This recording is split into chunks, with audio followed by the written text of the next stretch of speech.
Imagine a little girl who lives in a small town, way before the internet era. She wants to be a software engineer, but she hasn't seen a woman who did this before.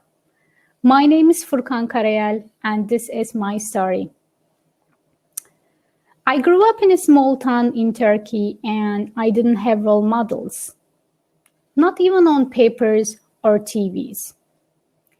One day, I shared my dream at school with my friends that I wanted to be a software engineer. I got some laughs, and then one of my teachers pulled me to my side and said, "Furkan, come back to real world." Since then, I said, maybe I can be the one who can inspire girls into technology or whatever they would like to achieve in their lives. I went to college in Istanbul, and in the middle of my studies, I got transferred to Athlon IT, which is in Ireland, as an Erasmus student. And luckily, 2 weeks after my graduation, I landed into my dream job as a software engineer in Ericsson. I was delighted. I was so happy and over the moon. I thought this was the end, but it was the beginning. I worked in multinational tech companies for 10 years in different roles. And what I've seen at those years was women were always in minority. And when it comes to women in the leadership, it's always more minority. And even women in tech companies leadership with different ethnic backgrounds, less and less, like 1% nearly. And a leader like me in tech companies, ops didn't even exist at all. So this was my wake-up call, and I had to do something about it.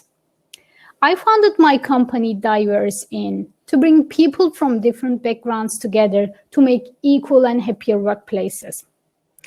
With over 20 ambassadors in different areas of diversity, including women in tech, LGBT groups, disabilities at workplace, neurodiversity, ethnic culture, gender diversity, and so on. We provide inclusive leadership solutions, women in tech leadership, as well as intercultural engagement solutions for companies. Honest with you that the idea for leadership was completely different for me when I think of it. I thought leadership is not something for me because I wasn't managing a team. I wasn't working in big companies. It was very far away concept to me that I thought this is how you become a leader. Somebody touch you with a magic sword and declare you to be a leader. And years later, actually a few years ago, I was sitting in a course, and the instructor knew me and I knew her.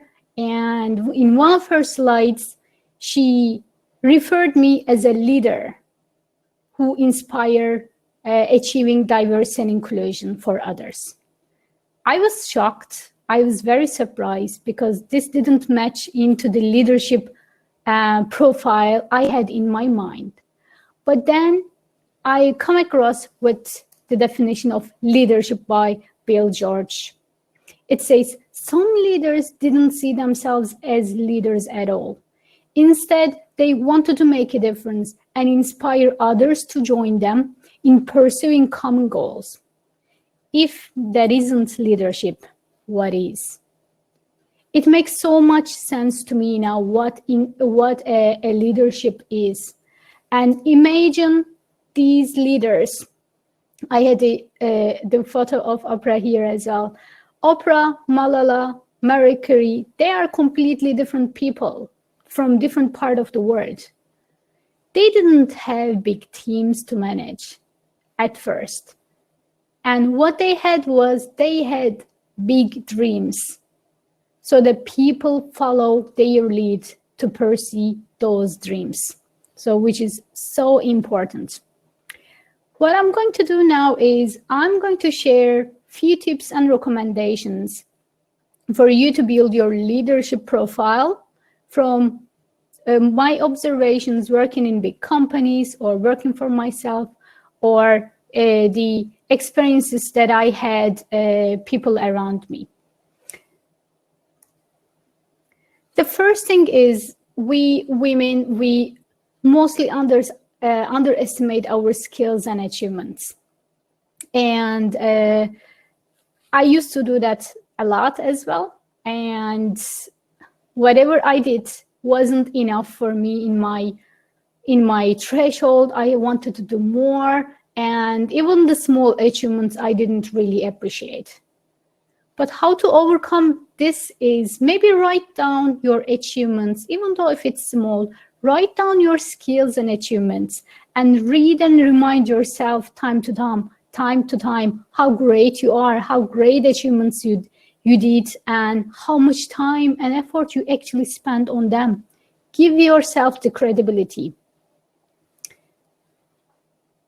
As building a leadership profile, it's very important to be visible. And LinkedIn and Twitter are great tools to be visible with your expertise. I would highly recommend using those platforms.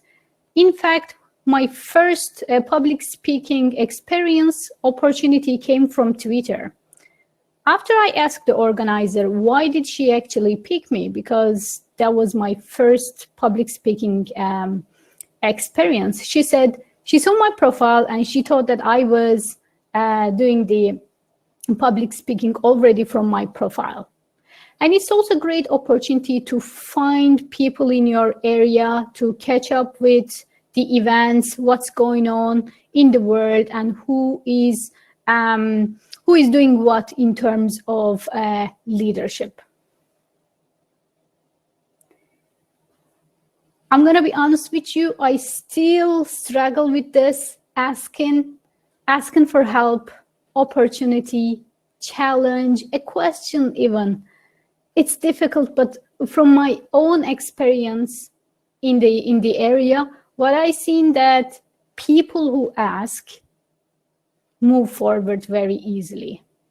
And 9 out of 10, if you ask the right question to the right person, it opens many opportunities for you. Maybe have a look at that and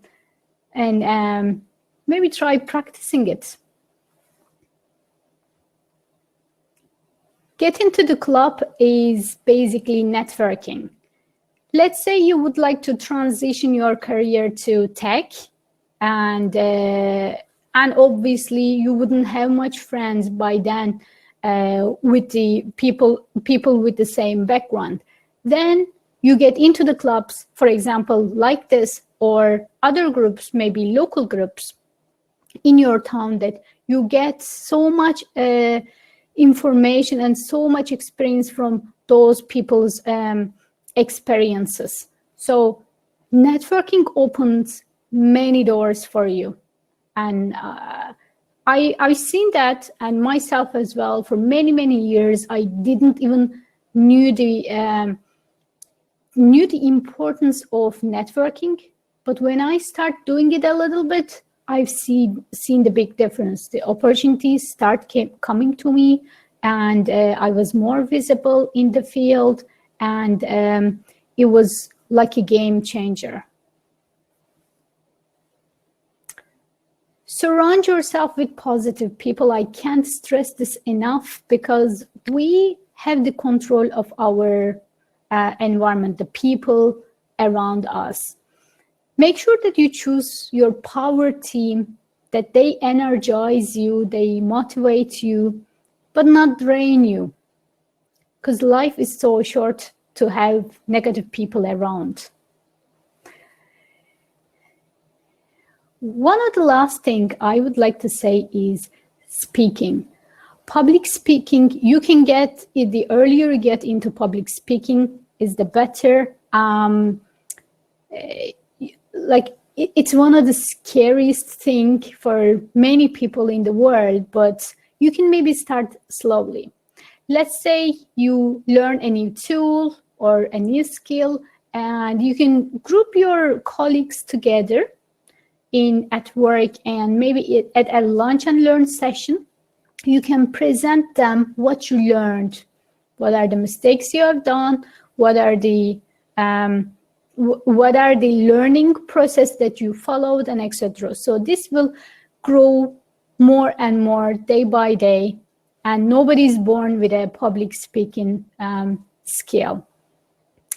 And you will be the go-to person about that topic if anybody is having a problem with that.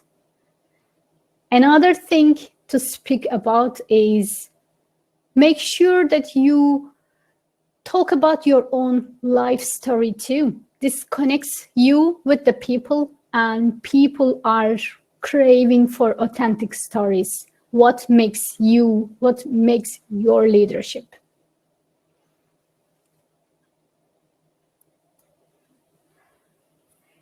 Here is an opportunity to engage with you.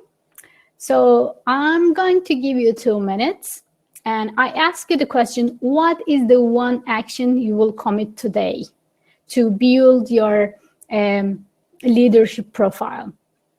You can give us a short description, and you go to menti.com either from your phone or your browser, and use the code 574647. You will be prompted to a box. So you enter your answer, and we will be able to see all of your answers on the screen in a minute. I'll give you a minute for that. LinkedIn profile, speak, commit to presenting my team on something I've learned, grow, organizing a new CV, very good. Be frank in asking questions, amazing. Start public speaking and make your voice heard.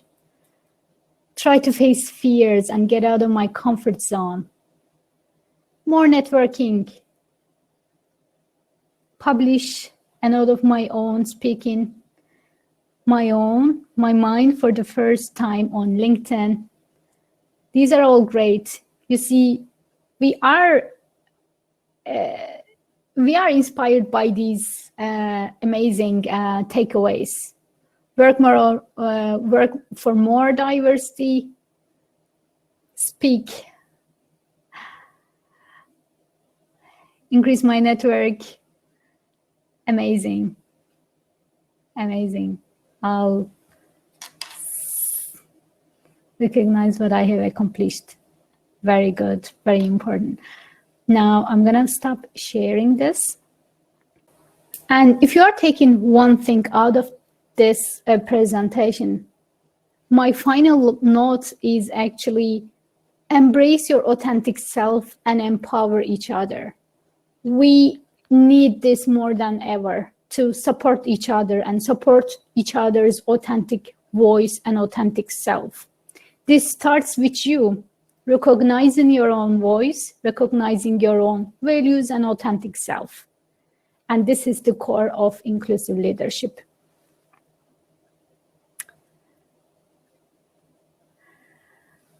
Thank you so much for listening to me. And I hope you find this useful, and feel free to connect with me on Twitter or LinkedIn. And I think we have a few minutes to answer questions. So please feel free to share your question in the chat box. Okay, I see a question here. Setting high standards for self, does it good or bad? What's your take on this? Like growing up, I always had very high standards, Aparna, but to be honest, it didn't really help me other than holding me back.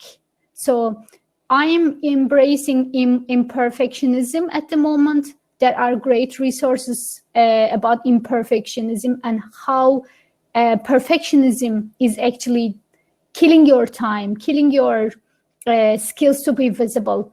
I would urge you to accept your weaknesses. You know, I have so many weaknesses that I start embracing and recognizing, but maybe start working on them, but maybe keeping the perfectionism out of the picture, because this is holding you, and you don't want to hold back, in my opinion. I hope this helps to you. And I think we women, we are very perfectionist, and we set so high standards for ourselves, but that's, for example, public speaking, I hold myself maybe 5 years to start doing things like this. Imagine I could have 5 more years experience. So what is the big thing you will tell your younger self? I would say, know your values and embrace your authentic values. And this would be really important. In our younger times, we are discovering. We don't know what we like, what we don't like, and what will happen in the future, but recognizing and discovering more, and not really worry too much about the future, but focusing on what you like, what you don't like, what are your skills, working on those skills would be my my recommendation to my younger self. You inspired me even in 10 minutes. Oh my God, I'm so happy to hear this. Thank you. Can take more.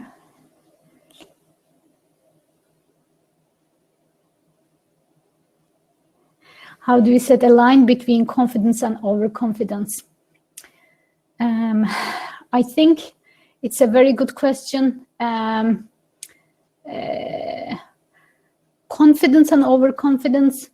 I think we should do what is comfortable with us. Like if we are feeling confident, we believe in ourselves, it's very easy to be recognized by other people.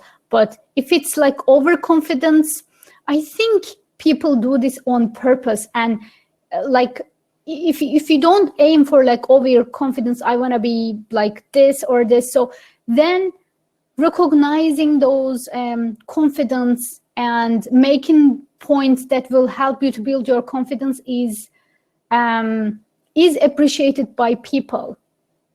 I had that problem as well. I never wanted to advertise about myself. I wanted to disappear, basically. But then you should believe in yourself too, so that other people can trust you. I'm sure you have so much to say. Your personal stories build up.